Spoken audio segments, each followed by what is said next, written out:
il y a un bouquin qui est absolument remarquable, d'un auteur anglais ou américain, je ne sais plus, mais c'est pas grave, je crois qu'il est anglais, qui s'appelle L'Europe barbare. Il n'y avait jamais rien eu sur ça, qui nous raconte en fait l'Europe, non pas pendant les 5 années de guerre, mais les 5 années suivantes.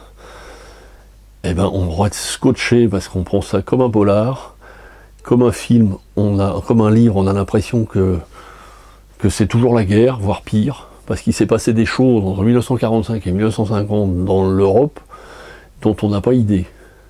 On sait qu'il y a eu des tickets de rationnement jusqu'en 1948, que l'Allemagne était en ruine, ça a été dur à reconstruire, mais on ne sait pas tout ce qui s'est passé, qu'il y a eu une guerre entre l'Ukraine et la Pologne, qu'il y a eu des massacres totaux déjà en Yougoslavie, que il y a des bateaux juifs partant pour la Palestine qui ont été arraisonnés par les Anglais et on les a remis à Dachau parce que c'était les seuls cons qu'il y avait à l'époque de disponibles pour pouvoir mettre les gens.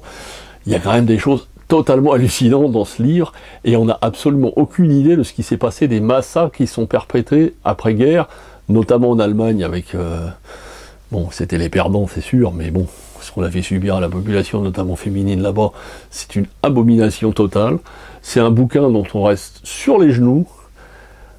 On se dit, ça fait 50 ans que c'est arrivé, on y croit à peine. Et autant on peut comprendre ce qui s'est passé pendant la guerre occupée, plus la Shoah et tout ce qu'il y a eu comme horreur, autant on a du mal, à la fermeture de ce livre, à penser tout ce qui a pu se passer après. On n'a aucune idée. Nous, on se dit, la guerre, c'est 44, il y a eu un peu d'épuration, après on a pardonné à tout le monde pour des histoires un peu politiques, il y a eu le plan Marshall, on a été sauvés, tout ça. Que nenni, hein, je vais vous dire. Et la mainmise de l'Union soviétique sur les pays de l'Est, c'est une abomination totale, hein, avec des gens déportés, tués, tout ça.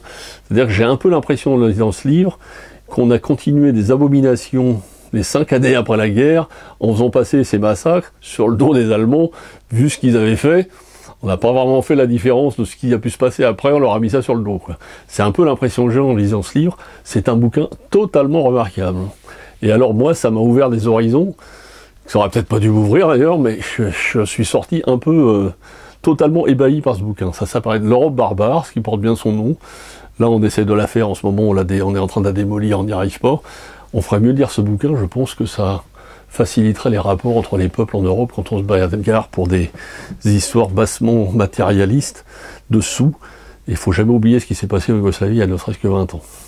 C'est un bouquin absolument terrifiant et qui se lit vraiment d'une traite, même celui qui aime pas lire les bouquins d'histoire, c'est vraiment un chef-d'œuvre.